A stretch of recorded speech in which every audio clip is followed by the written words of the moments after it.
જે રીતે બોટાદ અને ધંધુકામાં જે કથિત લઠ્ઠાકાંડ થયો તેમાં અનેક લોકોના મૃત્યુ થયા, તેમ છતાં પણ કદાચ પોલીસ તંત્ર હજી સબક નથી શીખ્યું, કારણ કે જે ઘટનાઓ બની રહી છે, છાસવારે આ પ્રકારની ઘટનાઓ બની રહી છે. રાજ્યના અન્ય પણ એવા વિસ્તારો છે જેની અંદર આ પ્રકારની ઘટનાઓ બને છે અને કેમિકલ યુક્ત જે કહી શકાય કે જે દેશી દારૂ છે તે પીવામાં આવે છે, તેના કારણે અનેક લોકોના મૃત્યુ થાય છે. જ્યાં ન્યૂઝ ઇન્ડિયા ગ્રાઉન્ડ રિપોર્ટ આપણે બતાવી રહી છે અને તે છે નડિયાદ વિસ્તારની. ગઈકાલે મોડી રાતે કરુણ ઘટના બની છે, એમાં 3 વ્યક્તિઓ છે તેના મૃત્યુ થયા છે. તે લોકો જે કથિત રીતે કહેવામાં આવી રહ્યું છે કે જે દેશી એટલે કેમિકલ યુક્ત જે દારૂ છે તે પીવામાં. જોઈ શકાય છે દ્રશ્યોની અંદર કે હાલ પોલીસ છે તે પહોંચી છે ઘટના સ્થળ ઉપર, કે જે બુટલેગર હતો બુટલેગરના ઘર ઉપર પહોંચી છે અને ત્યાંથી કઈ રીતે જે દેશી દારૂ છે તે લઈ જઈને અહીં લાવવામાં આવી રહ્યા હતા અને પીવામાં આવી રહ્યું હતું. તેને લઈને આખું રિકન્સ્ટ્રક્ટ કહી શકાય કે પોલીસ આખી તપાસ પોતાની કરી છે. એફએસએલની ટીમ હોય કે જે તમામ જે પોલીસનો જે અધિકારીઓ છે ત્યાં પહોંચ્યા છે અને હાલ અહીં તપાસ કરી રહ્યા છે. અને દ્રશ્યોમાં પણ જોવા મળી રહ્યું છે કે કઈ રીતે આખી ઘટનાક્રમ અહીં બની હતી અને હાલ તપાસ છે તે હાલ કરવામાં આવી રહ્યા છે. આપણે પાછળ જવાનો પ્રયાસ કરશું, કારણ કે જે ઘર હતું જે બુટલેગરનું ઘર છે ત્યાં હું જવાનો આપનો પ્રયાસ કરીશ, કારણ કે ત્યાંથી જ આ જે દેશી જે દારૂ છે જે કહી શકાય જે હાલ શંકાસ્પદ કરવામાં આવી રહ્યું છે કે તે ક્યાંથી વેપલો થતો હતો, હું આપને બતાવવાનો પ્રયાસ કરીશ કે ઘર ઉપર ન્યૂઝની ટીમ આજે અહીં પહોંચી છે. આ ઘર જે છે આ ઘરમાં અહીં જે કહી શકાય કે આજે અત્યારે લોક મારવામાં આવી રહ્યું છે, જે હાલ માહિતી મળી રહી છે પોલીસ તરફથી. આ ઘરમાંથી એ જે વ્યક્તિ છે તે દારૂ છે તે વેચી રહ્યો હતો અને તમામ લોકો, અને તેના જ કારણે જે 3 વ્યક્તિ છે તેના અહીં મૃત્યુ થયા છે. તમે અહીં રહો છો બેન? અહીં હું તો પાછળ રહો છો. આ ઘર કોનું છે આપણે ખ્યાલ છે? મારા દિયોર છે. દિયોર છે. એ શું કરે છે એ કામ? એ આ બેઠા બેઠા દારૂ ધંધો કરતી હતા. દારૂ ધંધો કરે છે એ લોકો? હા હા. નામ શું છે બેન? આપણે દિયર છે ને, આપણો દિયર થાય એરિયા. ઓકે, આપનું નામ શું છે બેન? મંજુલાબેન. મંજુબેન, આપણું આ દિયર છે કેટલા વર્ષથી ધંધો કરી રહ્યો છે દારૂનો? 4-5 વર્ષથી કરે છે. હું તો ચોખ્ખી વાત કીધું, 4-5 વર્ષથી દારૂનો ધંધો કરી રહ્યો છે અહીં તો આપણો દિયર. પણ એમને ખબર નથી કે આ દારૂ પીવાથી લોકોને મૃત્યુ થઈ જાય, મરી જાય લોકો, છતાં પણ આપણા દારૂ વેચવું કેટલું યોગ્ય છે? એ ભાઈ અમારે એ લોકોને ખબર, અમને ખબર નહીં. અચ્છા, પણ એ અત્યારે ક્યાં છે ખબર છે? અહીં લઈ ગયા જેલ. પોલીસ વાળા લઈ ગયા. એ ક્યાં વેચતો હતો દારૂ? અહીંયા જ વેચતો હતો બેસીને વેચતી હતા. મંજુબેન ને આપનું નામ? આપણે એના દિયર છો, એનું નામ શું છે ભાઈનું? ગલાભાઈ. ગલાભાઈ. આ ગલાભાઈના આજે કહી શકાય કે મંજુબેન છે તેઓ કહી રહ્યા છે કે ખુદ અહીં બેસીને જ એ દારૂ વેચી રહ્યો હતો અને છેલ્લા 4-5 વર્ષથી આ દારૂ વેચી રહ્યો છે અહીં. હા, 4-5 વર્ષ.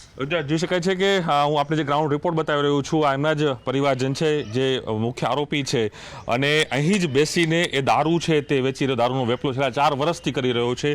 તે પ્રકારનું મંજુલાબેનનું અહીં કહેવું છે. જોઈ શકાય છે દ્રશ્યોની અંદર કે ખુદ કદાચ કેટલી ઉઘાડી જે કહી શકાય કે ઘરની નીચે બેસીને ખુલ્લેઆમ દારૂ વેચવું, છતાં પણ તંત્ર, પોલીસ તંત્ર કેમ આંખ આડા કાન કરતી હોય તે સૌથી મોટો સવાલ છે. હું ફરી કહીશ, ધંધુકા અને બોટાદમાં જે ઘટનાઓ બની, અનેક લોકોના મૃત્યુ થયા, સરકાર એક્શન બનાવે છે, સરકાર કડક કાર્યવાહી કરવાની વાત કરે છે, પરંતુ ક્યાંક સ્થાનિક લેવલે જે આ જોવા મળી રહ્યું છે અને જોવાઈ રહ્યું છે કે કઈ રીતે હજુ પણ લોકો આ પ્રકારના કેફી પીણા પીને મૃત્યુ પામી રહ્યા છે. અને એક બે નહીં પરંતુ નડિયાદની અંદર આ મોટી ઘટના દ્રશ્યો જોઈ શકાય છે કે એનું આ ઘર છે. આ ઘરની આસપાસ અહીં ખુદ જે એના જે પરિવારજન હતા જે આરોપીના, તેઓ કહી રહ્યા છે મંજુલાબેન કે અહીં જ તેઓ બેસીને કદાચ ખુલ્લેઆમ આ દારૂ વેચે છે. પાછળના ભાગમાં ફાટક છે, ફાટક એટલે મેન, એટલે ત્યાં કોઈ અવર જવર ના હોય, પરંતુ અહીં જ બિંદાસ રીતે આ દારૂનો વેપલો છે તે હાલ અહીં કરવામાં આવી રહ્યો હતો. દ્રશ્યોમાં પણ જોવા મળી રહ્યું છે કહી શકાય છેલ્લા 4-5 વર્ષથી આ દારૂ છે તે હાલ વેચવામાં આવી રહ્યું હતું. તે પ્રકારનું ખુદ એમના જે પરિવારજનો છે તે અહીં કહી રહ્યા છે. જોઈ શકાય દ્રશ્યોની અંદર કે કઈ રીતે હજુ પણ લોકો કદાચ દારૂ પીને અહીં પોતાની જે કહી શકાય કે જે કોથળી હોય છે, જે જબલા હોય છે તે અહીં મૂકીને જોઈ રહ્યા છે. જોઈ શકાય છે આપણે જવાનો પ્રયાસ કરશું કે જ્યાં આખો આ દેશી દારૂ છે તે બનતો હતો. મારા આપણા સ્થાનિક પ્રતિનિધિ પણ જોયા છે. ઉમંગ, અહીં આવો આપ. કેટલા સમયથી આ વેપલો, કારણ કે પરિવારજનો કહે છે કે 4 વર્ષથી દારૂ વેચે છતાં પણ પોલીસ આંખ આડાકાન કરી રહી હતી? ચોક્કસથી સવાલ નડિયાદ ટાઉન પોલીસ સ્ટેશન ઊભા થઈ રહ્યા છે. ગત રોજ જ્યારે આ ઘટના બની ત્યારે આ ઘરની મુલાકાત કરી ત્યારે આપણે ન્યૂઝ 18 પર જે દ્રશ્યો બતાવી રહ્યા છે કે આખું કેરેટ ભરીને દારૂની બોટલો જોવા મળી હતી.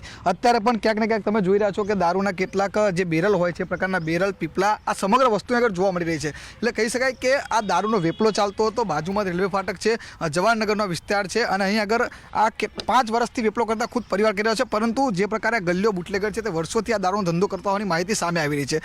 પ્રણવ, સવાલ ઊભો થઈ રહ્યો છે કે આટલો બધો વેપલો ચાલતો કેમ પોલીસ આંખ આડા કાન કરતો, તે અનેક સવાલ અત્યારે ઊભા આગળ થવા જોવા મળી રહ્યા છે. એ ચોક્કસ હું આપણે દ્રશ્યો બતાવીશ કે જ્યાં દારૂનો વેપલો થતો હતો, એક એક્ઝેક્ટ એનું ઘર છે. આપ જોઈ શકો છો કે કઈ રીતે હજુ પણ આ દારૂની થેલીઓ આપ જોઈ શકો છો, દારૂની થેલીઓ પીને અહીં મૂકી દેવામાં આવી હતી. ઉમંગ, આપ બતાવશો કે શું આખું દ્રશ્ય, કારણ કે અહીં જ પોલીસે પણ અહીં આવી હતી, પોલીસે પણ તપાસ છે તે અહીં કરી છે, પરંતુ દ્રશ્યોમાં પણ જોવા મળી રહ્યું છે. જોઈ શકાય છે કે જે થેલીઓ છે પ્લાસ્ટિકની એ પણ હોય છે અને અહીં જ ક્યાંક ને ક્યાંક દેશી દારૂ છે તે બનતો હોય છે, તે પ્રકારના દ્રશ્યો જોવા મળતા હોય છે. અને દ્રશ્યોમાં પણ જોવા મળી રહ્યું છે કે કઈ રીતે આખી જે ઘટના છે, આ જોઈ શકાય છે કે અલગ અલગ જે બોટલો છે તે અહીં જે કહી શકાય કે આ પ્રકારની અલગ અલગ જે મુંબઈથી આ અલગ અલગ જે બોટલો છે, આ પ્રકારના આમાં દારૂ છે તે બનાવીને ભરાવવામાં આવતા હોય છે અને અહીં લોકોને પીવડાવવામાં આવતો હોય છે. આ દ્રશ્યોમાં પણ જોવા મળી રહ્યું છે. જી ઉમંગ, જી. પ્રણવ, બેરલ પરથી એવું સાબિત કહી શકાય કે દારૂ અન્ય કોઈ જગ્યાએ શેરડી નદીના કોતરમાં બનાવીને આગળ લાવતા હતા. તો પ્રણવ, જે પ્રકારે પોલીસ ટ્રાફિકની કામગીરી કરતી હોય છે, જ્યારે પોલીસ કોઈ પણ વ્યક્તિને પકડતી હોય ત્યારે દારૂ ભરીને જે બેરલ અહીં આવતા હતા ત્યારે પોલીસ કેમ નથી પકડતી? અનેક સવાલો અત્યારે આગળ જોવા મળી રહ્યા છે. જી ચોક્કસ, હું આપણે દ્રશ્યો બતાવીશ કે કઈ રીતે આજે હાલ પોલીસ તપાસ કરી રહી છે. પોલીસ આગળની કાર્યવાહી પણ કરી રહી છે. રાઉન્ડ અપ પણ પોલીસે દ્વારા 2 આરોપીને હાલ અહીં કરી દેવામાં આવ્યા છે. પરંતુ સવાલ એક થઈ રહ્યો છે કે આ પ્રકારની ઘટના કેમ બની રહી છે. આની પહેલાં પણ જ્યારે ગુજરાતના અનેક એવા જિલ્લાઓ, અનેક ધંધુકા, બોટાદની અંદર જે ઘટના બની હતી તેની અંદર પણ જે કહી શકાય કે અનેક લોકોના મૃત્યુ થયા. સરકાર દ્વારા પણ એક્શન લેવાની વાત કરવામાં આવી હતી, સરકારે પણ અહીં કર્યું હતું. ખાસ કરીને જોઈ શકાય છે દ્રશ્યોની અંદર આપ કહે છે હજુ પણ પોલીસે તપાસ કરી રહી છે અને તપાસ હજુ પણ કરી રહી છે અને બધા તમામ જે તથ્યો છે તે હાલ અહીં પોલીસ છે તે મેળવી રહી છે અને જોઈ શકાય છે કે પોલીસ આખી પોતાની કામગીરી કરી રહી છે. હાલ આખું જે પંચનામું છે તે હાલ અહીં કરી રહી છે. આ જે દુકાન છે, તમે અહીંના લોકલ વ્યક્તિ છો ભાઈ? આપણું નામ શું છે?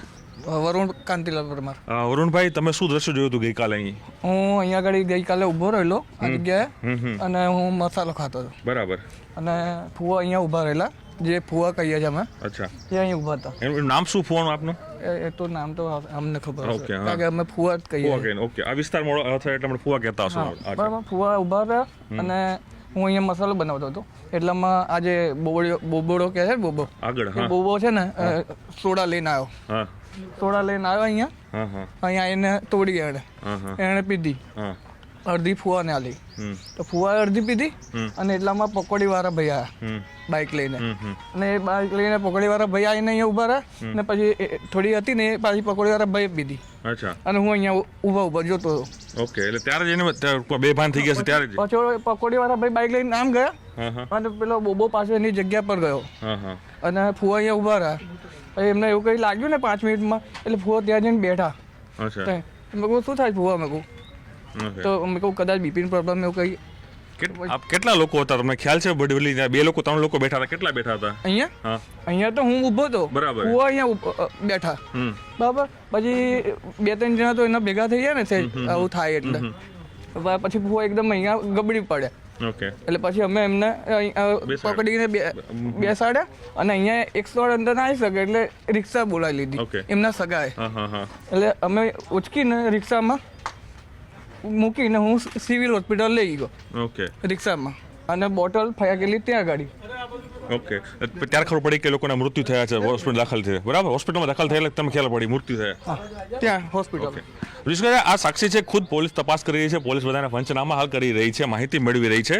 અને આ જે વ્યક્તિ હતા તો ખુદ સાક્ષી, જે હું આપણે બતાવી રહ્યો છું તે સાક્ષી જ હતા અને સાક્ષીના માધ્યમથી જ આખી જે ઘટનાક્રમ છે તે પોલીસ હાલ પોતાનું પંચનામું કરી રહી છે, પોલીસ હાલ પોતાની તપાસ કરી રહી છે. પણ ચોક્કસ આ પ્રકારની અલગ અલગ જે ઘટનાઓ સતત બની રહી છે એ ઘટનાઓને અનેક સવાલો છે હાલ તે અહીં ચોક્કસપણે ઊભા થઈ દ્રશ્યોમાં જોવા મળે કે અલગ અલગ જે પરિવાર છે, અમુક લોકોના ઘર છે તે અહીં જોવા મળી રહ્યા છે. અને હાલ પણ જે પોલીસે પોતાની તપાસ કરી રહી, કદાચ જે કહી શકાય કે આ પ્રકારની ઘટનાઓ વારંવાર ન બને અથવા ભવિષ્યમાં ન બને તેના માટે સરકારે પણ સૌથી મોટી તકેદારી અહીં રાખવાની જરૂર છે.